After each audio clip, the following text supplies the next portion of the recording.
이어서 놓치지 말아야 할 종목들 전문가와 함께 하나하나씩 살펴보도록 하겠습니다. 이데일리 박근호 전문위원 함께하겠습니다. 어서 오십시오. 안녕하십니까. 네, 안녕하세요. 위원님께서 골라주신 첫 번째 특징주 또 바로 만나보겠습니다. 네, 오늘 첫 번째로 골라주신 종목은요. 바로 두산입니다. 네, SK 실트론 인수 가능성이 커지면서 주가도 껑충 뛰어 올랐는데 이 이슈를 좀 어떻게 해석해 보는 게 좋겠습니까? 네. 이제 두산은 왜 SK 실트론을 사려고 하고, 근데 SK는 이 황금알을 낳는 거위라고 표현되는 SK 실트론을 팔려고 하는지 한번 좀 살펴보도록 하겠습니다. 오늘 고가권에서 그냥 오늘 소위 얘기해서 시초가 굉장히 높았죠. 그러면서 이제 밀리면서 음봉을 기록하고 있는 상황인데 주주분들 좀 약간 아쉬운 부분도 있을 수는 있을 것 같아요.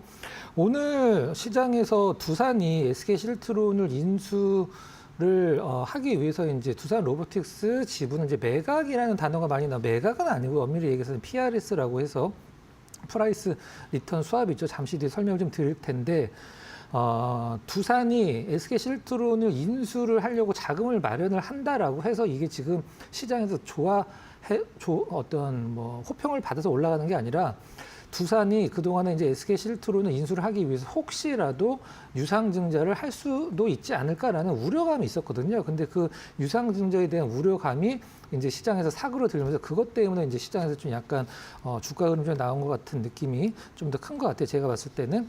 이제 두산 로보틱스 지분 담보로 9,477억을 자금을 조달을 한다.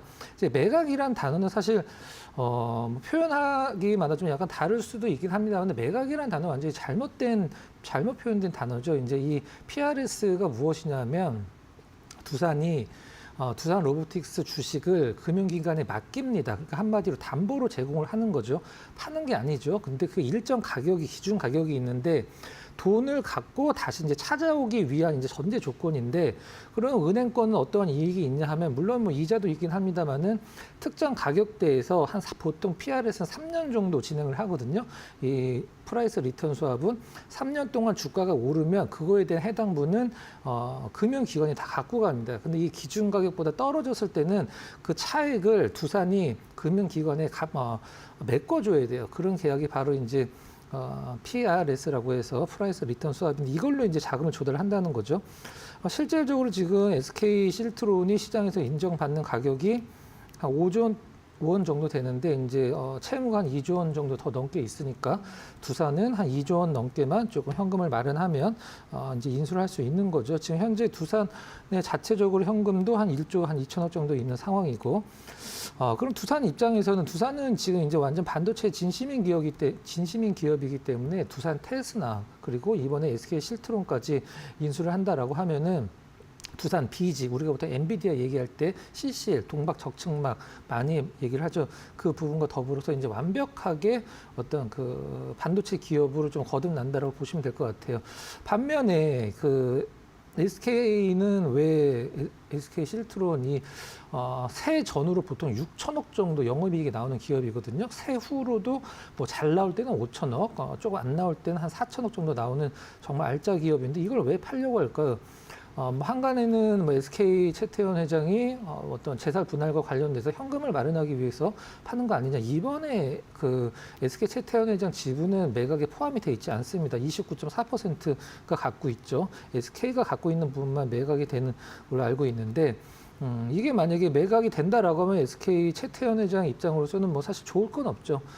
저번에 이제 얼마 전에 10월 달이죠. 대법원에서 최태원 회장의 뭐 재산이 얼마냐 이런 것들을 이제 따질 때 SK 실트론 지분 가치가 7천억 조금 더 잡혔었거든요. 근데 이번에 매각이 돼서 얼마로 팔리는 게 확정이 되면 아마 2배 정도 아마 지분 가치가 올라가는 걸로 알려져 있는데 아무튼 뭐 특유 재산이냐 아니냐 우리들은 뭐 그걸 따질 필요는 없고 두산 입장에서 봤을 때는 앞으로 SK 실트론이 어떤 실적에 영향을 줄 건가 그것만 보면 되는데 지금 엄청나게 증설을 하고 있죠. 구미랑 미국의 이제 미시간에 증설을 하고 있는데 이 증설이 완료가 됐을 때는 이제 뭐 추정이긴 합니다만 영업이익이 1조까지 바라볼 수 있는 어떤 캐파가 된다 이렇게 시장을 바라보고 있는 상황인 것 같아요. 네. 잠깐 차트 보면서 말씀드려보도록 하겠습니다. 시장이 좀 받쳐주지 못해서 좋은 재료이기도 합니다만은 뭐 아직 도장은 찍지는 않았기 때문에 조금 더 지켜봐도 될 것 같고요. 최근에 여러분들이 이제 두산 관련주, 두산 갖고 계신 분들 제가 이제 선 하나 그어놨는데 노란색한 이 부분이 어디와 거의 90% 이상 흡사하냐면 엔비디아 흐름과 거의 90% 이상 흡사합니다. 오늘 아마 이 SK실트론 관련돼서 재료가 아니었더라도 두산 올랐을 거예요. 엔비디아 영향 받아서. 정리를 하면 하이닉스가 마이크론 그 주가 흐름을 추종을 하듯이 두산이 지금 현재 한 2달 정도 엔비디아 주가 흐름을 거의 추종을 하거든요.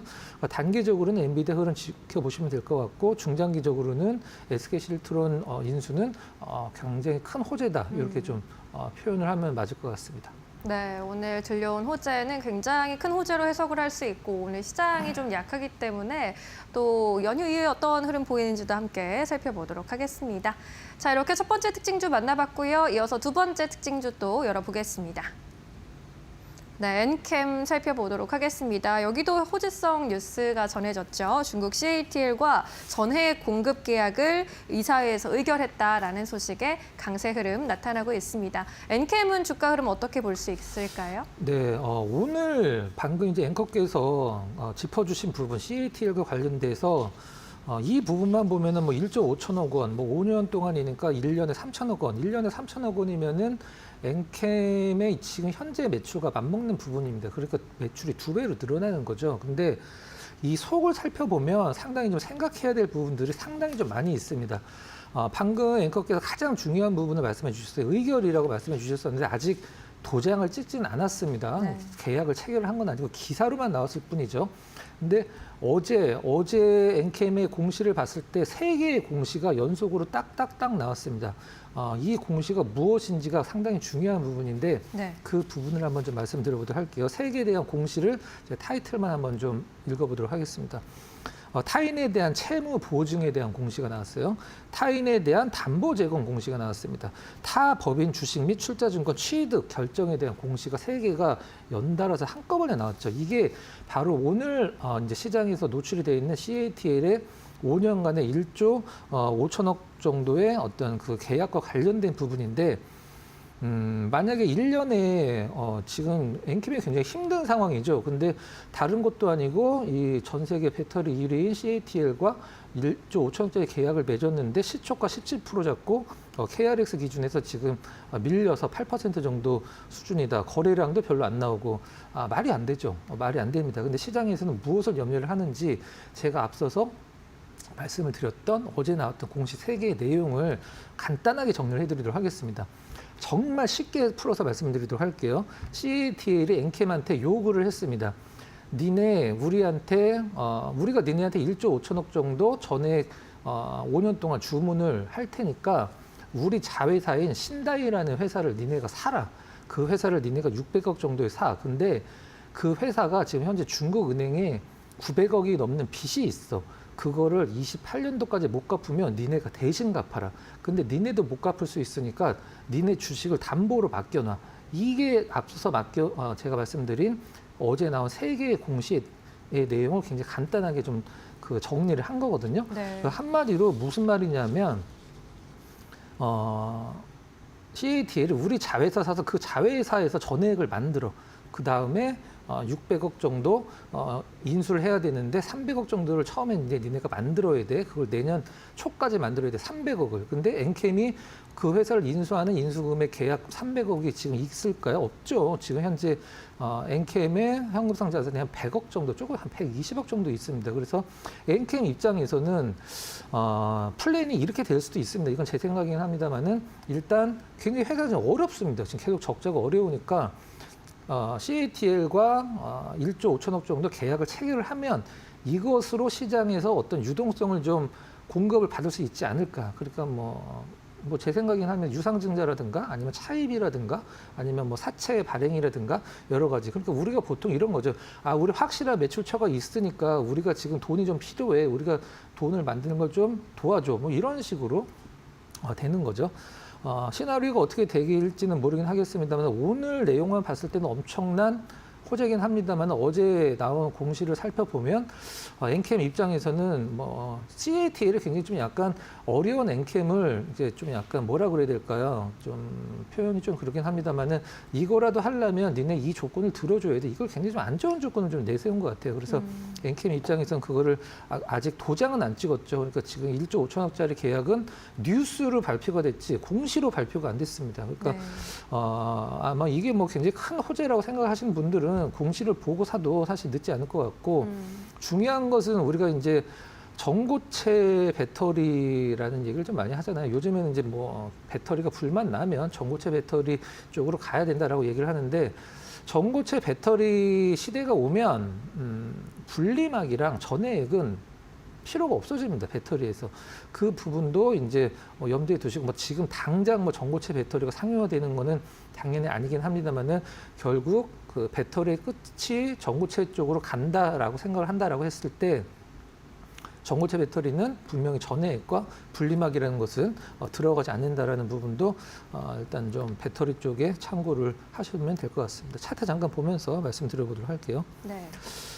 정말 좀 많이 떨어졌죠. 중장기적으로 봤을 때는 최고가가 거의 40만 원 근처까지 갔던 회사가 지금 현재 6만 원대 후반을 기록하고 있는데 오늘 만약에 이 호재가 정말 시장에서 투자자들의 어떤 매수 욕구를 자극을 할 만한 큰 호재라고 했다라고 하니까 거래량이 이 정도에 머물러지는 않겠죠. 이 정도 거래량은 11월 달에도 터졌던 거래량이다 보니까 정리를 하면 오늘 기관 수급, 외국인 수급 다 좋지는 않아요. 이제 뭐 단기적인 수급은 그렇게 중요하지는 않습니다만은 엔캠 쪽에 투자를 하겠다라고 생각을 하시는 분들은 오늘 나올 뉴스에 나와 있는 언론 보도가 된 1조 5천억짜리 계약 내용 말고 어제 나와 있는 공시 3개를 꼼꼼히 살펴보시는 게 우선적으로 좀 돼야 되지 않을까라는 생각을 좀 하면서 엔캠은 조금 지켜보는 전략을 뭐 갖고 가는 게 낫지 않을까 이렇게 말씀드려보도록 하겠습니다. 네, 오늘 나온 공시 그리고 최근의 뉴스들을 잘 알기 쉽게 풀어주셨습니다. 잘 이해해 보시고 투자 판단에 참고해 보시기 바라겠습니다. 자, 이렇게 엔캠까지 만나봤고요. 이어서 오늘의 포착주를 여쭤보도록 하겠습니다. 오늘 크리스마스 이브이기도 한데요. 선물 같은 종목을 주셔야 됩니다. 어떤 종목 들고 오셨습니까? 네, 강원랜드를 좀 준비를 했는데요. 우리가 보통 지금 현재 시장에서 많이 노출되고 있는 어떤 기업들의 모멘텀보다도 내년에 이제 나올 수 있는 가장 큰 모멘텀이 자사주 소각이라고 생각을 하고 있거든요. 그래서 자사주 소각 그리고 배당도 상당히 잘 주는 강원랜드를 한번 간단하게 브리핑을 해보도록 하겠습니다. 네. 우리가 보통 뭐 자사주 많이 갖고 있다 그러면 막 몇십 % 자사주 갖고 있는 기업들이 많이 회자가 되다 보니까 몇십 % 돼야지만 많다라고 생각하실 수 있는데 강원랜드가 현재 지금 자사주 작년 말 기준으로 6.33% 정도 보유를 하고 있거든요. 이게 굉장히 높은 수준입니다. 실질적으로는. 그러면 이 자사주를 소각을 한다라고 했을 때 기업의 EPS는 당연히 오를 수밖에 없는 부분이고 이 부분이 긍정적인 첫 번째 부분 그리고 26년도까지 1,000억 원 정도의 자사주를 또 신규로 매입을 하겠다라고 발표를 해서 실질적으로 이제 매입을 하고 있는 상황이죠. 이 부분 상당히 좋죠. 그다음에 자사주, 배당 두 개라고 말씀을 드렸으니까 배당 부분 한번 좀 살펴보도록 하겠습니다. 작년 기준으로 배당 성향 51% 상당히 높은 거죠. 벌은 돈의 51%를 주주들한테 나눠준다. 이 얘기가 될 것 같습니다. 주당 1,170원 정도. 24년도에 이제 배당 수익률이 7%. 지금 은행 배당 이자율이 뭐 2% 왔다 갔다 하고 있는 상황에서 상당히 좋은 어떤 배당 수익률이고요. 총 주주 환원율 60%, 총 주주 환원 수익률은 배당이랑 주가 상승률을 합해서 주주들이 1년 동안 얼마나 수익을 거뒀나를 얘기를 하는 거죠. 60%, 뭐 굉장히 좋은 점수를 줄 수밖에 없는 상황인 것 같아요. 실적은 뭐 사실 좋아지고 있긴 합니다만 강원랜드 실적 보고 사야지 이건 아니죠. 실질적으로는 뭐 특별한 리스크가 없는 기업이긴 합니다만은 일단 25년도까지 굉장히 큰 돈 대규모 자금 3조 원 정도를 들여서 어떤 카지노나 이런 리조트들을 리뉴얼을 하겠다라고 좀 발표를 한 상황이고요. 이제 문체부가 이제 강원랜드 쪽에 이제 베팅 한도가 상당히 좀 중요하거든요. 카지노 같은 경우에는 이 부분을 계속적으로 좀 늘리고 있다. 이런 부분은 뭐 실적적인 부분에 연관이 있을 것도 같습니다. 정리를 하면 모멘텀은 자사주 소각과 배당이다. 이렇게 표현하면 될 것 같고요. 잠깐 차트 보면서 가격적인 전략 드리도록 하겠습니다. 네.